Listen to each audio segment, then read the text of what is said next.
एक 13 साल की मासूम बच्ची जो शाम ढलने के बाद अपने घर लौटने के लिए एक ई रिक्शा में बैठती है। वो उस रिक्शे वाले को देखती है और उस पर भरोसा करती है और सोचती है कि यह शख्स उसे उसकी रोती बिलखती माँ के पास सुरक्षित पहुंचा देगा।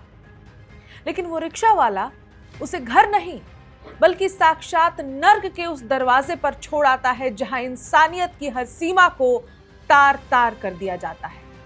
एक ऐसी अंधेरी कोठरी जहां अगले 5 दिनों तक उस 13 साल की मासूम बच्ची की आत्मा को हर लम्हा कुचला गया।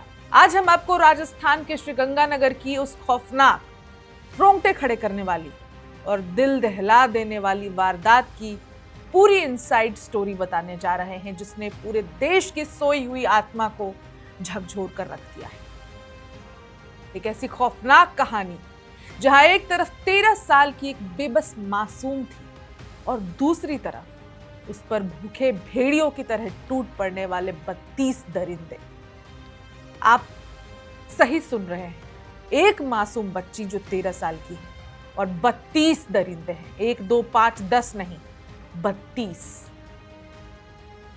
आगे हम आपको सिर्फ इस जुर्म की दास्तान नहीं बताएंगे बल्कि ये भी दिखाएंगे कि कैसे इस हैवानियत के सामने आने के बाद जनता का गुस्सा ज्वालामुखी बनकर फूटा है और कैसे जिला प्रशासन ने आधी रात को, ठीक रात के 3 बजे उन नर्क के अड्डों पर बुलडोजर चलाकर उन्हें मलबे में तब्दील कर दिया है। क्या है इस पूरी घटना का सच?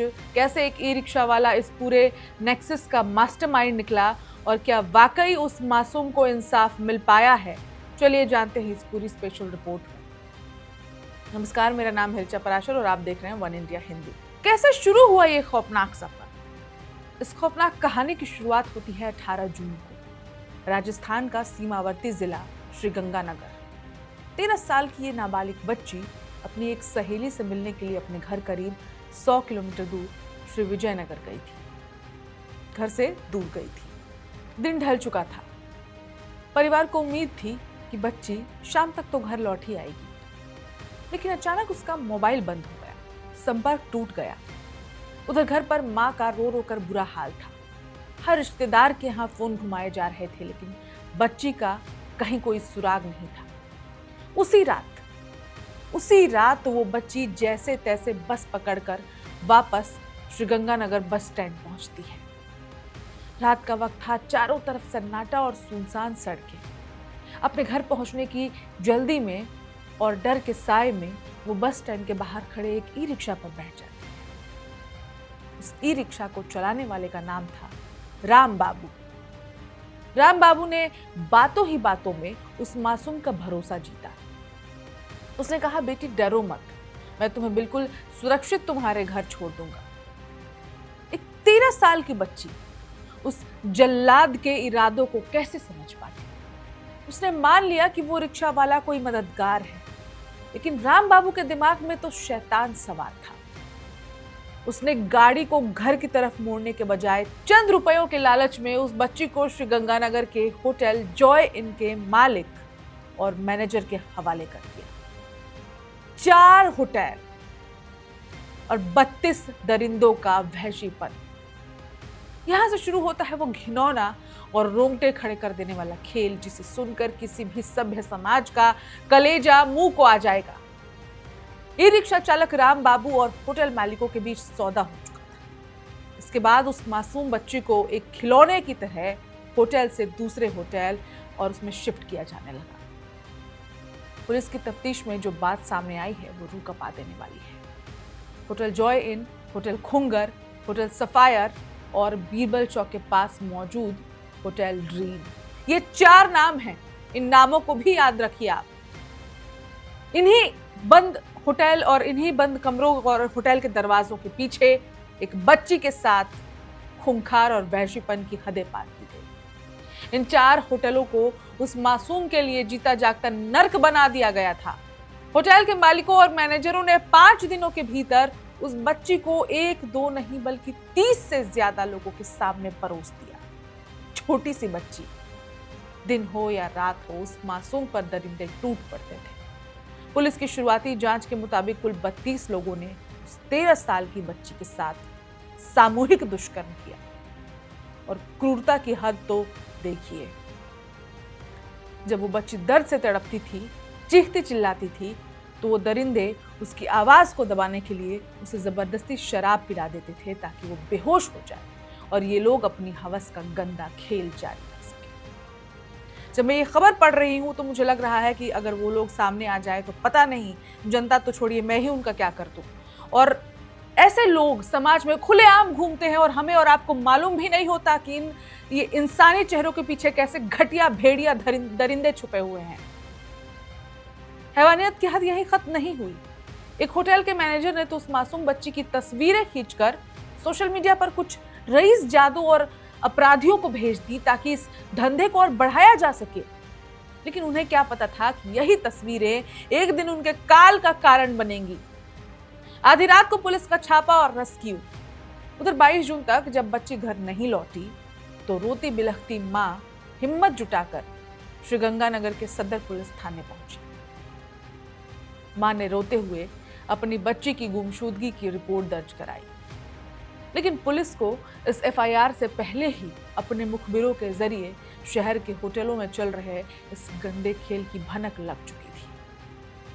तारीख 23 जून पुलिस की एक स्पेशल टीम ने पूरी तैयारी के साथ बीरबल चौक के पास होटल खुंगर में अचानक छापेमारी की और जैसे ही पुलिस उस होटल के एक बंद कमरे का दरवाजा तोड़कर अंदर दाखिल हुई, वहां का नजारा देखकर खुद सख्त से सख्त पुलिस अधिकारियों की आंखें भी नम हो गई। वो मासूम बच्ची एक कोने में सहमी हुई थी, बंधक अवस्था में पड़ी थी। उसकी आंखों का पानी सूख चुका था और शरीर पर बेतहाशा जख्म थे। पुलिस ने बिना देरी किए बच्ची को वहां से रेस्क्यू किया। चाइल्ड वेलफेयर कमेटी सीडब्ल्यूसी और महिला थाना प्रभारी कलावती चौधरी की मौजूदगी में बच्ची के बयान दर्ज कराए गए। बच्ची की आपबीती सुनने के बाद तुरंत सख्त पॉक्सो एक्ट और अनैतिक व्यापार निवारण अधिनियम प्रोस्टिट्यूशन एक्ट की संगीन धाराओं में मामला दर्ज हुआ। मामले की संवेदनशीलता को देखते हुए इसकी जांच की कमान तुरंत एडिशनल एसपी कैलाश दान को सौंपी गई। सड़कों पर फूटा जन आक्रोश और बुलडोजर ने आए। जैसे ही ये खबर श्रीगंगानगर के आम लोगों तक पहुंची, पूरे जिले में गुस्से का ज्वालामुखी फूट पड़ा। लोगों का खून खौल उठा। व्यापार मंडल, विभिन्न छात्र संगठन, सामाजिक कार्यकर्ता और स्थानीय विधायक रुपिंदर सिंह कुन्नर समेत कई जनप्रतिनिधि सड़कों पर उतर आए। शहर में मशाल जुलूस निकाले गए। जिला कलेक्ट्रेट और एसपी ऑफिस का घेराव किया गया। जनता की सिर्फ एक ही मांग थी, इस मामले को फास्ट ट्रैक कोर्ट में चलाया जाए और इन 32 दरिंदों को बीच चौराहे पर फांसी की सजा दी जाए। जनता के इस भारी आक्रोश और गुस्से को देखते हुए जिला पुलिस अधीक्षक यानी कि एसपी हरिशंकर यादव और जिला प्रशासन ने एक ऐसा कड़ा रुख अपनाया जिसकी उम्मीद अपराधियों को तो बिल्कुल नहीं थी। पुलिस ने ताबड़तोड़ छापेमारी करके अब तक 14 से 18 मुख्य आरोपियों को सलाखों के पीछे पहुंचा दिया है। लेकिन 32 का ये आधा ही नंबर है। आधे लोग अभी खुलेआम कहीं छुपे हुए हैं, घूम रहे हैं।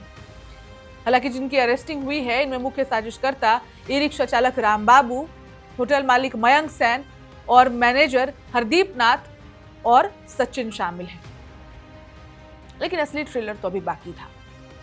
अपराधियों और उन्हें संरक्षण देने वाले होटल माफियाओं की रीढ़ की हड्डी तोड़ने के लिए प्रशासन ने वो कदम उठाया जो आजकल अपराधियों के मन में खौफ का दूसरा नाम बन चुका है। जी हां, बुलडोजर एक्शन। मंगलवार की आधी रात जब पूरा शहर, यानी कि 7 जुलाई की बात है ये, 7 जुलाई की आधी रात जब पूरा शहर सो रहा था, ठीक रात के 3 बजे भारी पुलिस बल के साथ जिला प्रशासन की टीम उन दागदार होटलों के बाहर पहुंचती है। रात के 3 से 4 जो अब बुधवार सुबह हो चुका है और बुधवार के सुबह तड़के 4 बजे के आसपास श्रीगंगानगर की सड़कों पर सिर्फ बुलडोजर की गड़गड़ाहट गूंज रही थी। नियमों को ताक पर रखकर बनाए गए और इस घिनौने पाप के ठिकाने बने उन 3-4 होटलों को प्रशासन ने बुलडोजर चलाकर पूरी तरह जमींदोज कर दिया है, मलबे में तब्दील कर दिया है। गंभीर सवाल और मानसिक आघात। होटल तो गिरा दिए गए, आरोपी भी इस वक्त जेल की सलाखों के पीछे बंद हैं और पुलिस का कहना है कि बाकी बची दरिंदों को भी पाताल से ढूंढ निकालेंगे। लेकिन यहाँ ठहर कर हमें और आपको एक बहुत बड़ा सवाल खुद से और इस सिस्टम से पूछना होगा। प्रशासन ने तो होटल ढहा दिए, लेकिन उस 13 साल की मासूम बच्ची के मन पर जो गहरे जख्म लगे हैं उसका क्या? मेडिकल और साइकोलॉजिकल एक्सपर्ट्स कहते हैं कि ऐसी भयानक स्थिति से गुजरने के बाद बच्चे पोस्ट ट्रॉमेटिक स्ट्रेस डिसऑर्डर यानी कि PTSD का शिकार हो जाते हैं। खुद पर से विश्वास खत्म हो जाना, किसी भी इंसान पर कभी भरोसा ना कर पाना, हमेशा एक खामोशी और डर के साए में जीना, ये उस बच्ची के पूरे जीवन को अंधकार में ढकेल सकता है। उसकी इस बर्बाद हुई जिंदगी का हिसाब कौन देगा? और उस मासूम को देखकर जो देश में हजारों मासूम की बच्चियां और उनके माता पिता, उनके गार्जियन जो सहम चुके हैं, हमारे और आपके जैसे लोग जिनकी रूह अभी भी कांप रही है,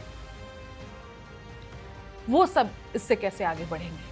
खास करके वो बच्ची जिसने ये सब कुछ झेला है, उसकी पूरी जिंदगी का एक ये जो दर्द है वो कैसे मिटेगा? दूसरा बड़ा सवाल हमारे सिस्टम पर है। जांच में ये बेहद चौंकाने वाला सच सामने आया है कि श्रीगंगानगर में इस वक्त 150 से ज्यादा होटल धड़ल्ले से चल रहे हैं, लेकिन जानते हैं वैध लाइसेंस कितनों के पास है? सिर्फ 40 होटलों के पास। यानी कि बाकी 110 अवैध होटल किसकी शह पर चल रहे हैं, किसकी नाक के नीचे चल रहे हैं? क्या प्रशासन को किसी ऐसी ही खौफनाक हादसे का इंतजार था? बताया जा रहा है कि करीब 8 महीने पहले भी पुलिस को इन होटलों में चल रही अवैध गतिविधियों के इनपुट मिले थे। उस समय रहते कड़ा एक्शन क्यों नहीं हुआ? बुलडोजर से इमारतें तो गिरा दी गईं, लेकिन क्या हमारे समाज के भीतर जो दरिंदगी और हवस की गंदी सोच पनप रही है उसे हम गिरा पाएंगे? क्या उस मासूम को वाकई फास्ट ट्रैक कोर्ट से त्वरित न्याय मिल पाएगा, या ये मामला भी वक्त के साथ फाइलों में दब जाएगा? ये बात मैं इसलिए कह रही हूँ कि बहुत पीछे जाने की जरूरत नहीं है। कुछ दिनों पहले की घटना ही है पटना की, जहां पर एक बच्ची अपने पिता के साथ आई थी परीक्षा देने के लिए, IGI का परीक्षा देने, और एक होटल के कमरे में रुकी थी और होटल वाले जबरदस्ती रात में उस बच्चे के साथ घुसकर जबरदस्ती करने की उन लोगों ने कोशिश की। पिता इतने बोल्ड थे, पिता इतने साहसी थे कि उन्होंने जब वो रात में भी उन्होंने अपने जो पटना में जिन लोगों को वो जानते थे उन्हें बुलाया और अगले दिन पुलिस के पास पहुंचे। पुलिस भी पहुंची, कार्रवाई भी की गई, लेकिन होटल मालिक का क्या हुआ? अब तक कौन कौन अरेस्ट हुआ है? वो केस कहां तक पहुंचा है? क्या उस केस में भी बच्ची को और उसके पिता को न्याय मिल पाया है? ये अभी किसी को नहीं पता है, क्योंकि जब ये मुद्दा उठता है तो 2 दिनों तक या 1 हफ्ते तक सब बातें करते हैं, लेकिन उसके बाद सब शांत हो जाते हैं, कोई सुध भी नहीं लेता। तो इस केस में न्याय कब तक मिलेगा? राजस्थान सरकार क्या कोई नया फॉर्मूला अपनाएगी? क्या फास्ट ट्रैक में ये इसका निपटारा होगा? और उस बच्ची को जिंदगी में आगे बढ़ने के लिए कैसे प्रशासन और समाज के लोग एकजुटता दिखाएंगे? ये बहुत बड़ा प्रश्न है। सोचते रहिएगा, क्योंकि आज ये घटना श्रीगंगानगर में हुई है, कल ये किसी भी शहर में हमारे और आपके अपनों के साथ हो सकती है। सवाल सीधे हमारी और आपकी सुरक्षा से जुड़ा है। इस पूरी घटना पर आपकी क्या राय है? क्या आपको लगता है कि ऐसे अपराधियों के ठिकानों पर बुलडोजर चलाना बिल्कुल सही फैसला है? कमेंट बॉक्स में अपनी राय ज़रूर दीजिएगा। देश दुनिया की तमाम बड़ी खबरें और बाकी अपडेट्स के लिए, और सभी अपडेट्स को हम आपको एज इट इज़ दिखाते हैं अनफिल्टर्ड, उसके लिए देखते रहिए one India. Subscribe to One India and never miss an update. Download the One India app now.